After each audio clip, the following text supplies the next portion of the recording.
₹10,000 ઇનામી અને ખૂનના ગુનામાં છેલ્લા 15 વર્ષથી નાસા આરોપીને ઝડપી પાડતી સુરત શહેર પીસીબીના એએસઆઈ હસમુખભાઈ મોહનભાઈ તથા હેડ કોન્સ્ટેબલ અશોકભાઈ લુણીનાઓને હકીકત મળેલ કે કામરેજ પોસ્ટે ફર્સ્ટ ગુનો રજીસ્ટર્ડ નંબર 25/2011 પીકો કલમ 302-34 મુજબના ગુનાના કામે નાસો ફરતો આરોપી રાજકુમાર જયકૃષ્ણ પટેલ નાઓ હાલ જીડીએન કંપનીના ગ્રાઉન્ડમાં રાયકોન્ટાઈ રોડ હોસુર તમિલનાડુ ખાતે રહે છે, જેથી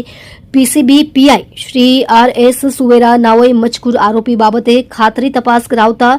બાતમી હકીકત સાચી જણાયેલ, જેથી ઉપરી અધિકારી શ્રી નાઓની મંજૂરી મેળવી આરોપીને પકડવા તાત્કાલિક એએસઆઈ હસમુખભાઈ મોહનભાઈ તથા હેડ કોન્સ્ટેબલ અશોકભાઈ લાપુભાઈ નાઓની ટીમ બનાવી જીડીએન કંપનીના ગ્રાઉન્ડમાં રાયકોન્ટાઈ રોડ હોસુર તમિલનાડુ ખાતે રવાના કરવામાં આવેલ,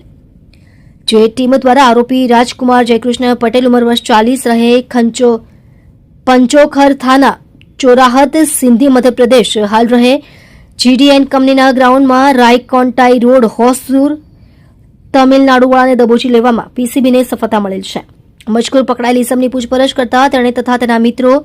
અભિમન્યુ, અશોક, અમરેન્દ્ર તથા કલ્લુનાઓએ ભેગા મળી ભરત પ્રસાદ પટેલ કે જેની સાથે આરોપીઓને જૂની અદાવતનો ઝઘડો ચાલતો હોય, જેથી 22/1/2011ના રોજ મરણ જનાર સાથે ઝઘડો થતા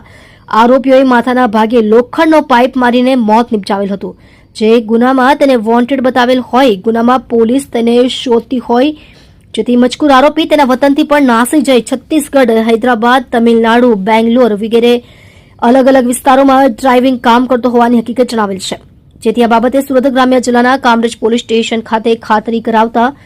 આરોપી કામરેજ પોલીસ સ્ટેશન ફર્સ્ટ ગુનો રજીસ્ટર્ડ નંબર 25/2011 પીકો કલમ 302-34 મુજબના ગુનામાં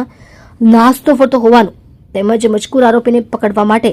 પોલીસ અધિક્ષક શ્રી સુરત ગ્રામ્ય નાઓ દ્વારા ₹10,000 ઇનામ પણ જાહેર કરેલ હોવાનું જણાવેલ છે, જેથી મજકૂર આરોપી વિરુદ્ધ કાયદેસરની કાર્યવાહી કરી આગળની તપાસ અર્થે તેનો કબજો સુરત ગ્રામ્ય જિલ્લાના કામરેજ પોસ્ટેને સોંપવા તજવીજ હાથ ધરવામાં આવેલ છે.